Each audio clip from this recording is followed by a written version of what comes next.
Okay, I'd like to talk about color management for a minute. Maybe the best way to demonstrate color management is to show it in action.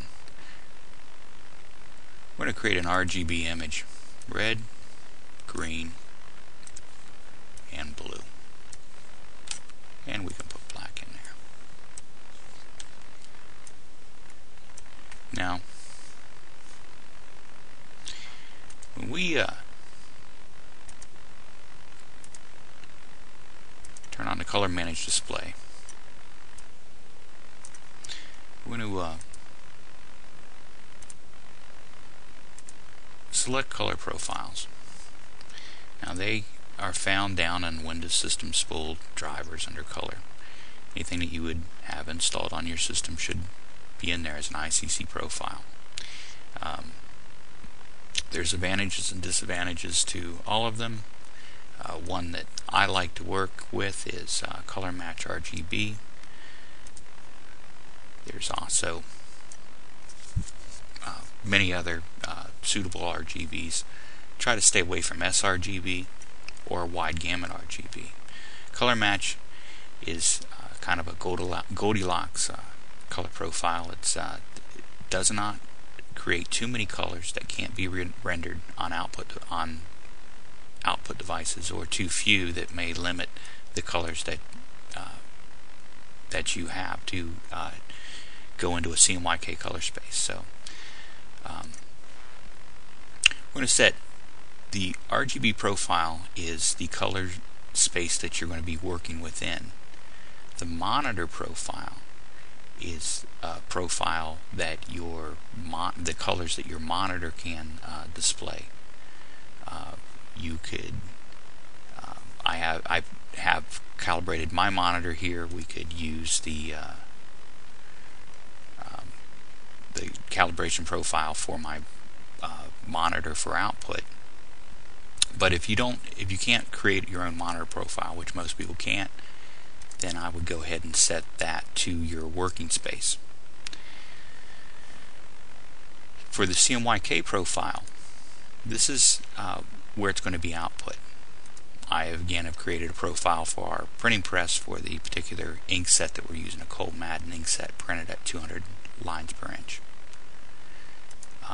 Another good selections would be any of the swaps, Forgras, or the current Grackle 2006 or 7 ISO profile. The reason why we color profile. So I'll show you. If we change to print simulation and we use the Grackle profile to simulate the print up here on our RGB image, you see the images they desaturate, they go more towards neutrals. You see your blues are more towards the purple, greens more towards gray, red doesn't look too bad. Again, switching that back to RGB, color manage display, you get these much more vibrant colors. However, we have to anticipate that when we print these on a printing press or color digital copier or digital printing press in CMYK, the colors are going to change. So when we're working with color balance or saturation or even brightness and contrast, we're going to want to simulate what the printing press will do with these colors on the final output. So that's when we set them in color management. Now you can set color management to simulate printing all the time. However, it's best to go ahead and leave color manage display, and then in GIMP there's a nice color preview. If we go to view and display filters, and you got to think about a filter like a photographic filter, like let's say he's putting on sunglasses like the icon shows up here.